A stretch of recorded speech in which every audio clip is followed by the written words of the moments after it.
Blog Talk Radio.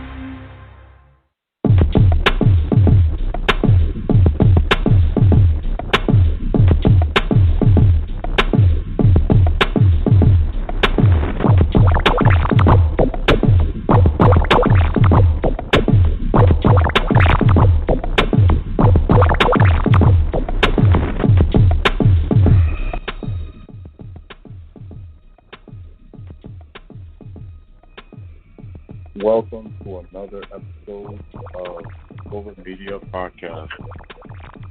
Man, this is Mark Scova here once again to share some amazing, positive, and just life-changing news in whatever form you may have it. There's so much going on these days with these new apps and technology coming out. And we still have to work, still have to pay bills, still have to figure out how we're going to put food on the table for our kids and family or whoever we may be taking care of. Yet, everything is possible. I'm not going to pretend like with just positivity mindset, but also taking those thoughts and then turning them into positive actions or whatnot. That's definitely one of the ways to go about doing it as we evolve into a new day, as we change new political systems in the U.S. and different political systems are changing around the globe. We are here, doing what we can. From our friends listening in Bangladesh, to those in India, to all those globally listening in the U.K., and different spots around the world. Shout out to you, and I appreciate you, because it's definitely interesting to get these questions and shout outs on our different social medias from people in different places or whatnot. Definitely shows you the power of social media. But definitely, United States, Canada, most of our listeners, we still love you as well. And thank you from the bottom of our hearts for all you do. Shout out to one of our sponsors, Dancing and Life. Check that site out when you get a chance. I'll post the link on my Facebook, which you go to facebook.com/Vikins Moscova. You can check that out. Or Twitter, Moscova ENT, or our Instagram. Instagram.com/VMoscova or Moscova Enterprises, and you could contact us and reach out. And if you have any cool guests that you might want to have on, definitely send them our way. Appreciate you, and let's continue expanding our horizons in this global atmosphere that we are all experiencing.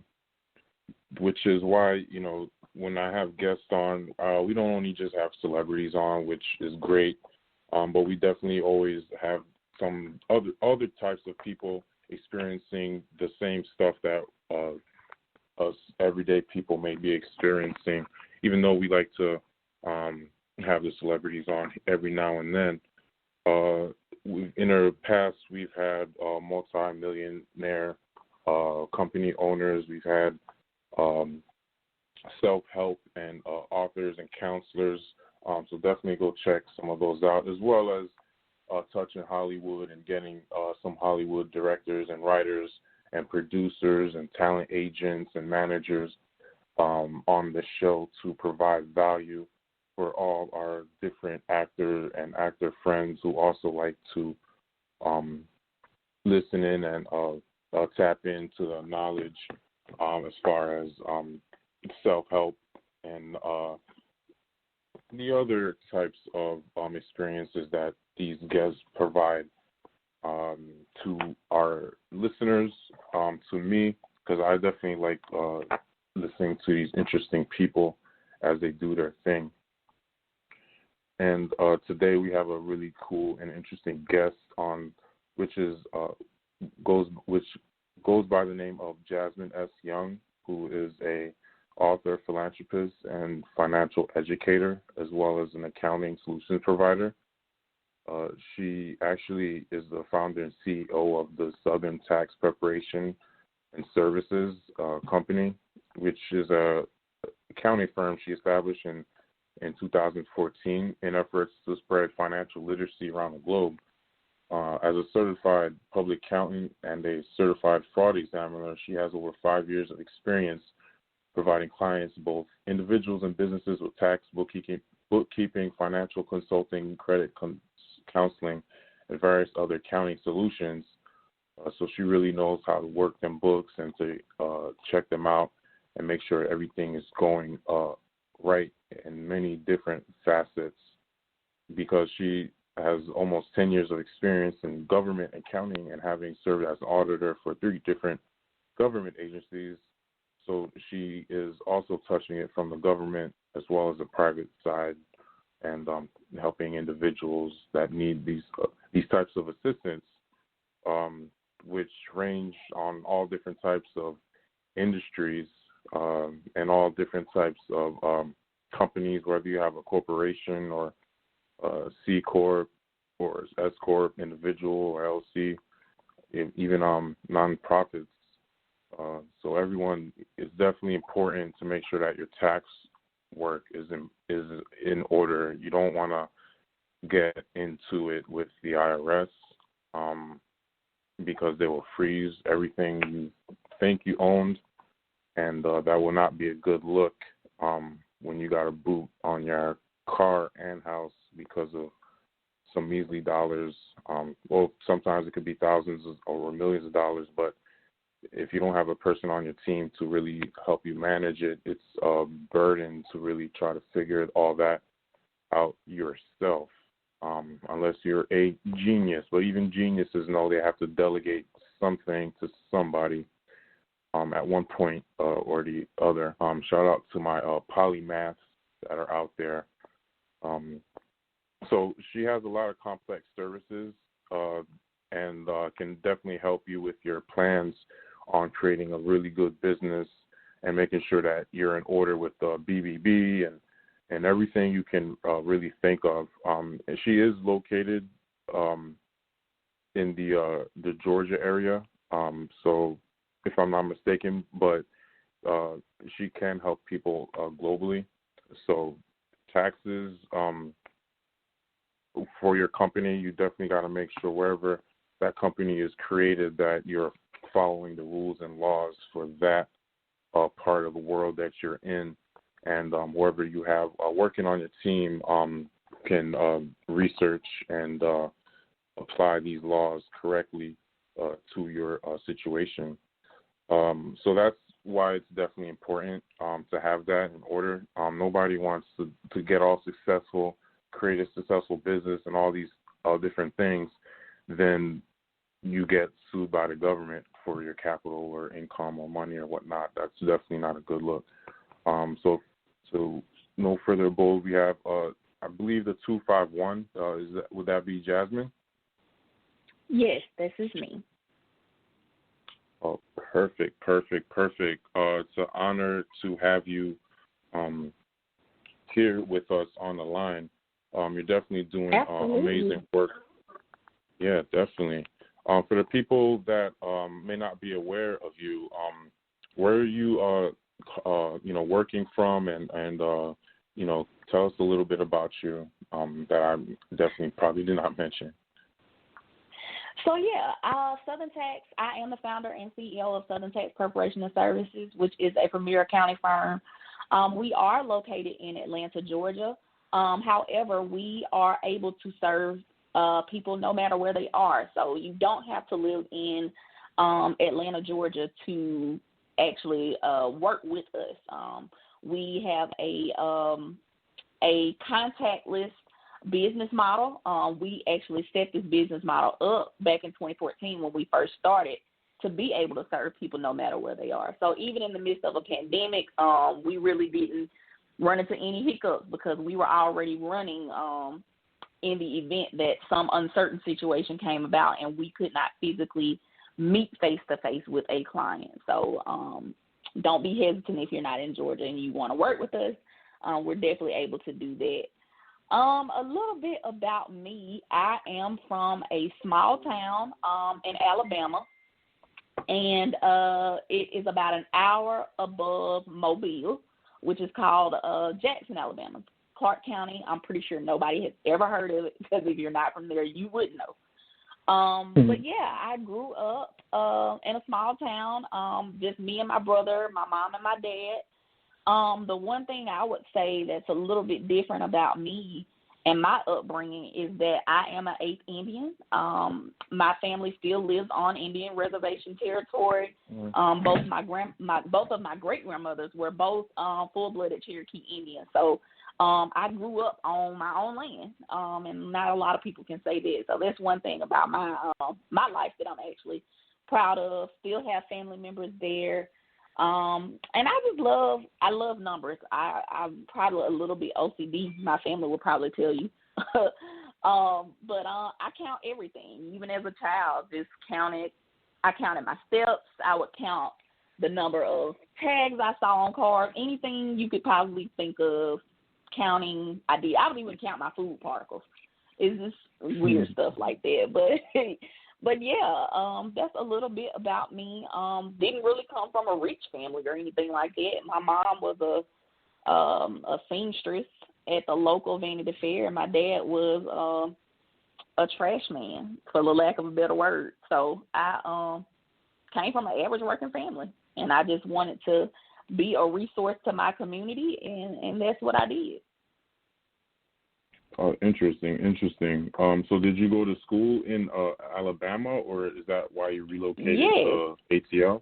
Yeah. So I actually I got my bachelor's from Alabama A&M University, located in Huntsville, Alabama, and then I got my master's from Grantham University, which is located in Lenexa, Kansas. Oh, that's very interesting. With that southern Alabama background in a small town, what was the transition like when you went to ATL? Were you already privy to it by going to such a big school? Yeah, I would say that. Well, moving to Atlanta, this was my second move out of the state of Alabama. So my first move out of the state of Alabama, I actually worked as a contract specialist with NASA in Houston, Texas. I was actually there when the space program ended. So that was my first big city move. And it was in me going there, I realized Texas is a little bit too much for me. So I came back to Alabama. And to be honest, moving from southern Alabama to Huntsville was considered a big city to me because I loved it. At the time when I first got there, I was like, oh, my goodness, I'm going to stay here forever. And, after I graduated from college, got my bachelor's, I was like, I don't know if I want to stay here. So I figured the closest place to me that I could move to that wasn't too fast, but it wasn't too slow was Atlanta. So I came here. But, of course, I had traveled various other places before. Working as a federal government auditor, I had traveled all around the world. So I had been to D.C., been to Baltimore, been to Texas, been to, other big cities to say, you know what, I think Atlanta is the place to go. I had been to L.A., been to Vegas, so Atlanta was, it's fast enough. And it's still close to home. So it's driving distance to where if I wanted to just go home today, I could. Okay. How long is the drive?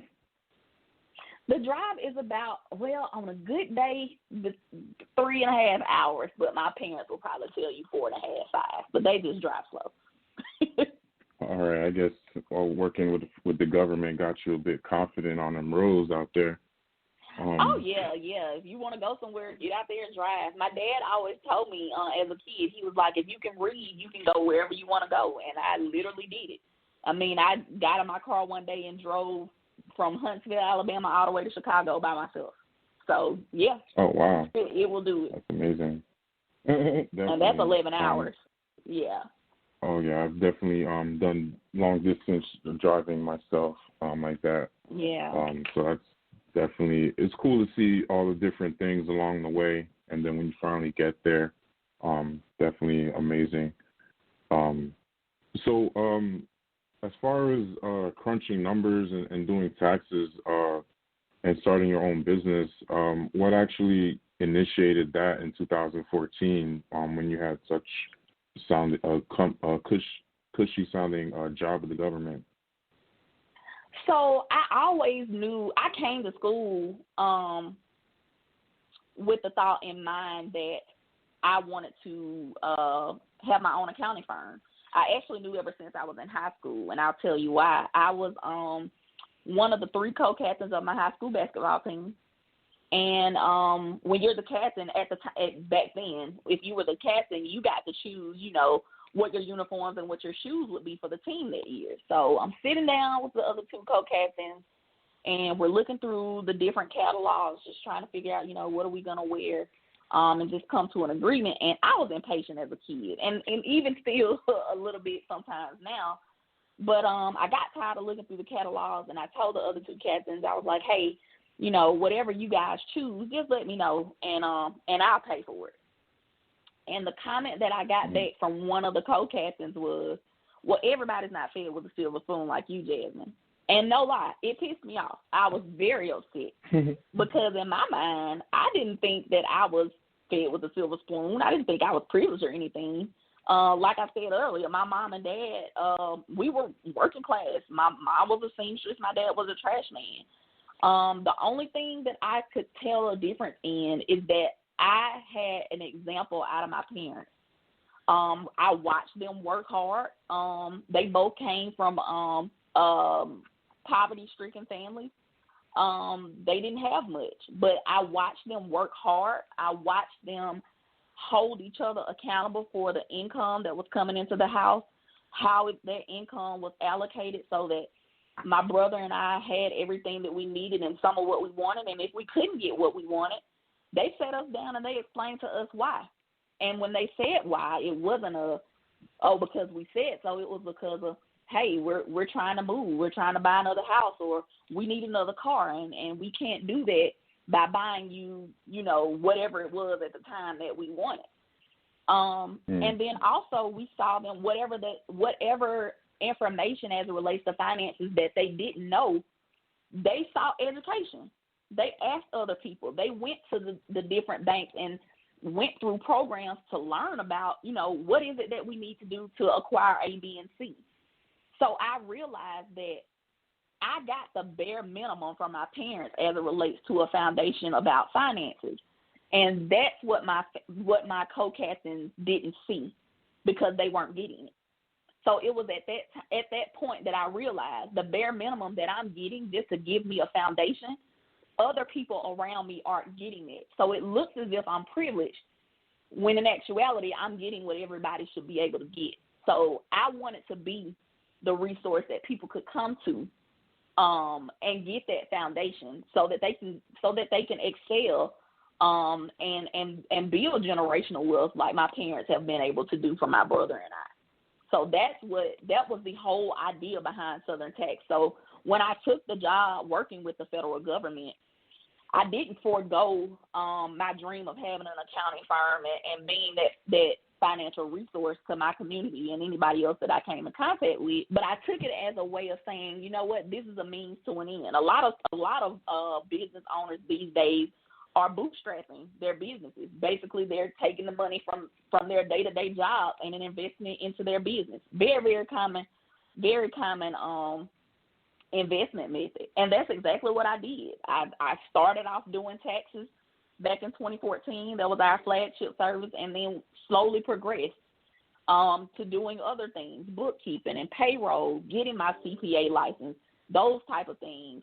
So I began my federal career with the end in mind that I'm going to end up being a global chain of accounting firms, which is what I've always wanted.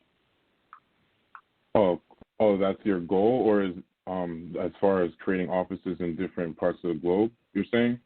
Yes, that's my goal. Oh, okay. And how far along are you in getting that, and what type of help would you need to continue to achieve that goal? So I put my first office in Atlanta. I have a physical office here. I want to go back to Alabama and let that be my second office because I started there, and of course that's where I'm from. So it's only right that I go back and start there and start putting different offices around the globe. But in doing that, you know, scaling your business is so many different aspects to it. Even though that's what I want, you have to be strategic about that. You know, what does that look like financially? What does that look like from a human resource standpoint? So just growing all around to be able to support having different offices all over the globe is where I am now. Great. That's amazing. And as far as places around the globe, besides the U.S., I'm assuming maybe somewhere in New York or L.A., what other places around the globe would you be looking to start doing this type of work? I definitely want to go international, but of course I have to go back to the motherland of Africa. I want to have a firm there. I feel like once I have one there, in my mind, I can say I made it. Yeah, that's pretty amazing. It just got me picturing Coming to America and Eddie Murphy. And that movie that should be coming out. Next month. Right. And speaking of the motherland and how you mentioned you're actually Cherokee Indian, as far as your family heritage, you said having your own land was great, but what does that mean to you? Or like, are there like differences that you have had or were able to experience in life because you were American Indian heritage and can trace back your roots pretty directly? Did you have a different type of? Go ahead. To be honest with you, as a child, I really didn't understand what it meant to be an Indian or to say I live on my own land. I just thought, man, everybody that comes to our house thinks, oh, you live so far away and it's so many trees and woods and this and that. And I thought, you know, back then as a child, I was like, man, I want to live in the city. I want to live in a brick home with a gated driveway. That is what I pictured wealth to be. I had no idea as a child that I was living in wealth all along. Now it's very rare that you come across people that can say, hey, I have my own land or I live on my own land. And it's just acres and acres of just land. So I would say as a child, I wish I had known what I had then, and I wish I had known then what I know now. Basically, now it's sort of a thing to be proud of. To say that, hey, yes, I do know my heritage. I actually have a picture in my home now of my great-grandmother who was an Indian. I'll say this, a lot of African Americans always say, oh, well, you know, we're all Indian and we all have this in our blood. But to be able to trace it and see with my own eyes my ancestors, and know that this blood does reside in me, not just by hearsay, but by proof. I actually did AncestryDNA.com to prove it. So, yeah, it's a different kind of pride. I would say that. Definitely. Yeah, that's so interesting. Having traced back my family's roots, as my parents, came from Haiti, which is Hispaniola. It's definitely interesting to me, all that, especially when going in different big cities around New Jersey and different places around the United States, and to see the downtrodden people that don't really realize that they actually are the American Indians. Right. As far as black people, but they've been so disenfranchised that that's not going to be on their mind. Right. Right. And for my family to come from Haiti and to come over here and to learn about the Taínos Indians that lived there in Mexico and different parts of the Caribbean and or whatnot, to have them almost completely demolished, and then for Africans to come from Haiti to replenish the plantations, and then later for Haitians to come over into the U.S. to help fight the different U.S. wars as mercenaries and to help free the U.S. basically. It just shows you the different instances and intricacies that people can play in history. But when one does realize who they are in the president and now, it can be a powerful thing if, used the right way, especially sometimes the government gives grants and loans to these types of people. What were some advantages as far as taxes or grants or loans that you were able to utilize because you are American Indian and then also you're a woman, and then I'm not sure if you also use the black status? So to be honest with you, I didn't even use my heritage to take advantage of any of those things because I was unaware at the time that I could. So unfortunately, I didn't even get a chance to take advantage of those things. By the time I realized that, hey, I was already through school, and I had went to school on a full scholarship anyway. So it was like, hey, I mean. Even though that is one of the advantages that you can take advantage of being an American Indian, I didn't. But luckily enough, I already had a free ride to where I didn't miss out just because of not knowing that, hey, we could have used this to get a free education. Right. Yeah, it seems like the ancestors were looking out for you. Anyway. Right. I was so glad about this. I was like, man, I would have been so upset knowing that, hey, I could have went to school free because I'm an Indian and I didn't. Right. But,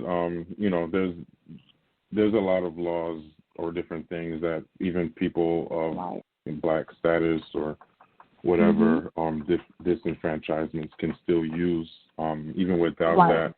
So I don't think that is necessarily holding people back from taking advantage of whatever's out there. But the extra, I'm sure, wouldn't hurt. Of course. Definitely.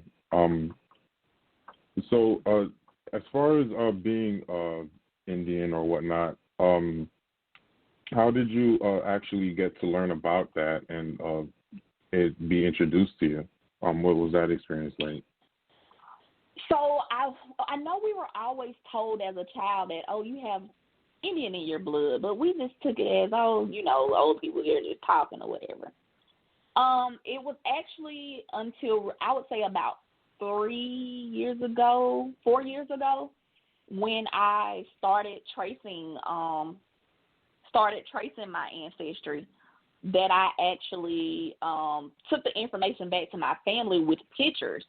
Hey, this is our great-grandmother. And I was able to lay out the whole pedigree of where we came from and the Creek War, which is the war that happened around our area. So the reason why we ended up on the land in the first place. That was it was enlightening, but at the same time, like I stated earlier, it was just a proud moment to know that all of this history lies in my family. And just explaining it to so many of my family members and saying, hey, I don't know if you knew this, but I was able to present them with some information that they didn't know and track down some family members that we didn't even know existed. Wow. So it was a very, even though it was enlightening and it was very, a very proud moment, I would be remiss if I didn't say there were some who were reluctant to the history coming out because, of course, we know back in the day, with slavery and everything, a lot of a lot of people married each other when they were actually already related. So a lot of people, really? A lot of people were hesitant about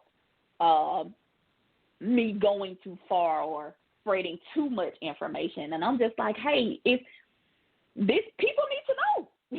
If they're related, they're related. And it's not really our fault. It's because, I mean, we were displaced people. How were you to know who was related? Prisoners of war. Yeah, how are you to know? So I feel like the more knowledge that we have about where we came from, it gives you this sense of pride of how to go forward, how to move on. So it was challenging at times, and it still is. We still are building our pedigrees and swabbing people that we may meet just to see what the connection is, to, continue to find out, just where we came from. One of the things that we've been working on lately, aside from being a Cherokee Indian, I would really like to know my tribe from the motherland. Where specifically did we come from? So that's one thing that we've also been working on. And it's not as easy as being able to find your Indian heritage. So I'm looking forward to seeing what that's going to be like. Yeah, that's definitely interesting. Because at that point, I believe the Indians were becoming prisoners of war in their land being taken from them, or whatnot. Right. And then the one way that this was done was the Europeans would marry, I guess, the chief's daughter, usually killing the chief or whatever. And then, intermarrying, having kids, creating, mixed races, and then mixed they children, would become the mulattoes. Chief. Right. And then their mulatto kids would usually have a little bit more rights, or whatnot, and they basically took over the tribe that way, and took over the land and all the resources, and then the religion and Bible mixed in or whatnot.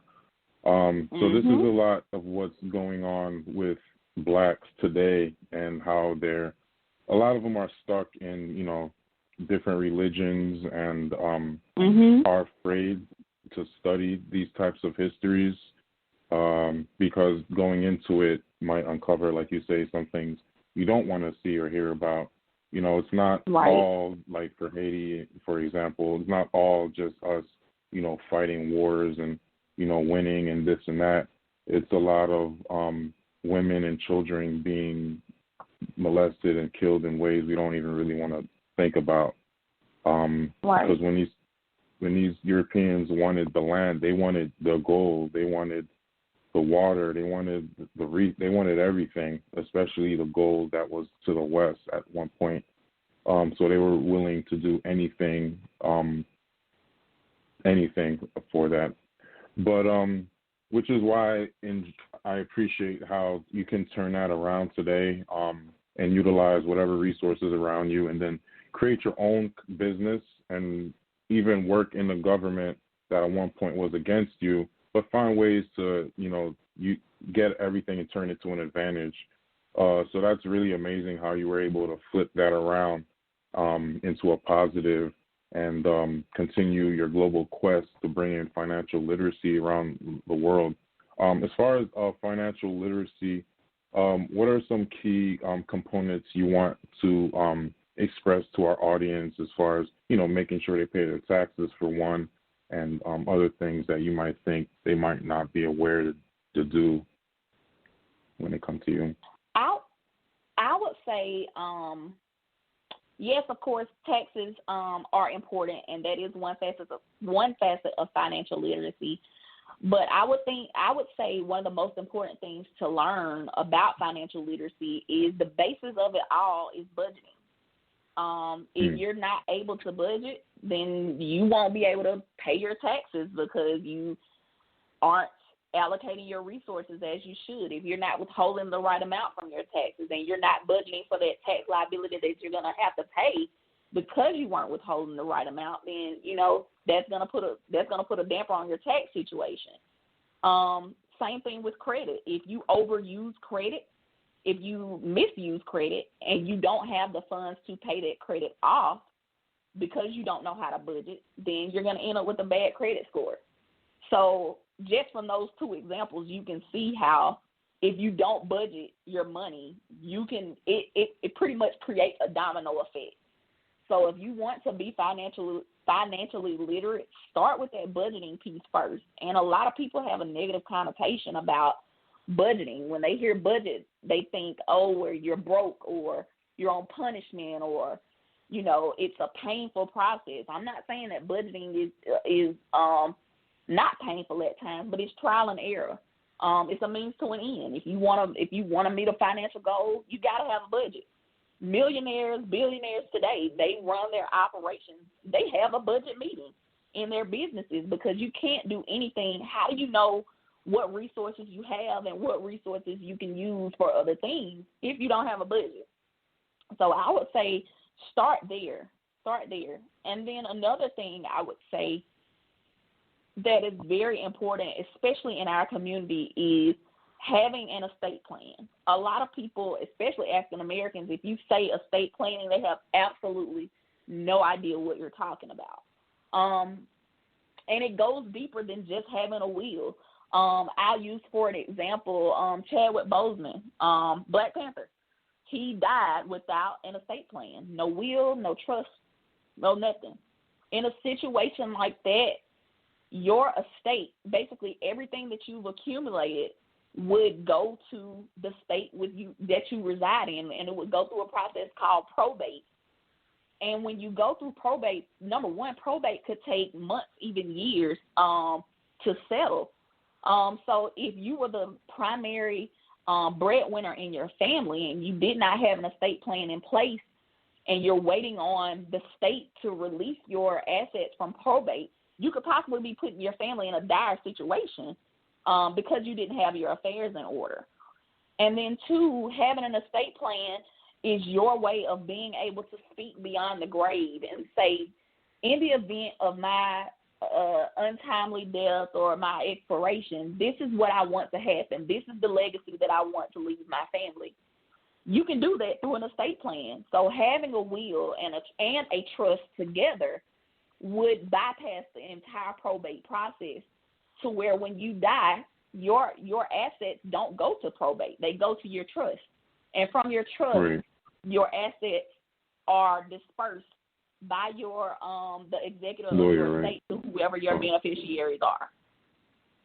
Oh, okay. So that's a sense. very, very important process that a lot of people don't think about. It saves families a lot of heartache. It's already hard enough to lose a family member. But to lose a family member and have to worry about finances and people fighting over who's going to get your things and things, it just makes it that much harder to deal with the death. So having an estate plan in place, I would say budgeting is the first step. Estate planning is the last.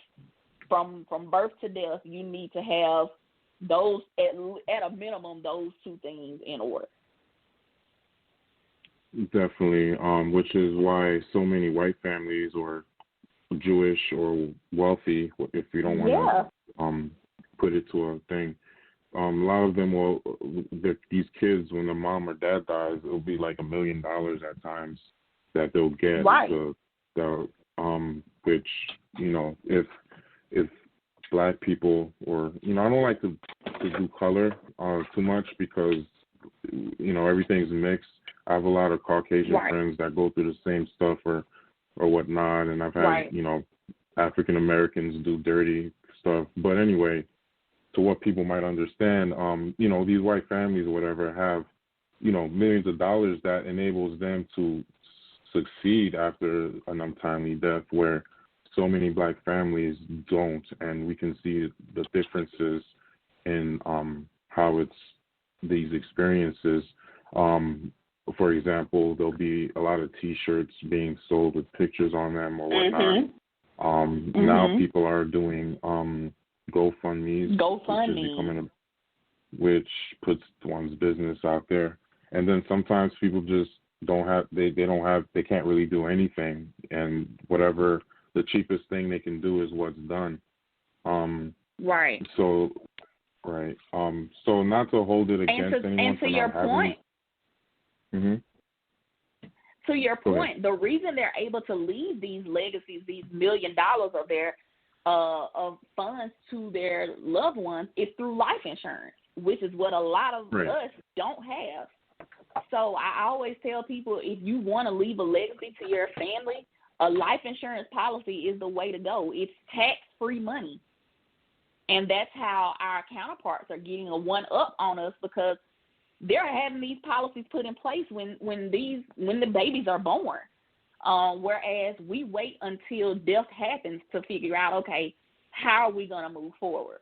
So we have to start looking at things from a proactive standpoint rather than retroactive. And I think that's where the disconnect between us and them lies, and why there's such a big wealth gap between the two. Oh, definitely. And things like this are not by chance. There's a reason why certain people can't afford life insurance, whatever the price it is in these urban areas or whatnot. And it takes people like you and even like my family who left Haiti to get to a more structured place, to really do their best to create wealth and to create wealth or whatnot for their families and to come in the future as well. So it's a lot of it can be a lot of work, but it's with focused effort. It could be done. So I don't like to make excuses for anyone, even though I know things can be tough. At a certain point, when you get the knowledge, a person has to figure out how they can take the steps towards a better goal and initiative. And because so many people have done it before us, and if certain people didn't do certain things, we wouldn't even be here the way we are. And it's like a fact, and we have to eventually. It would be nice if everyone could take homage to that.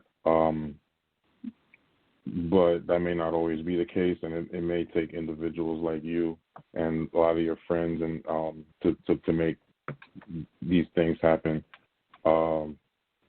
So I really do appreciate you for taking the time to come on.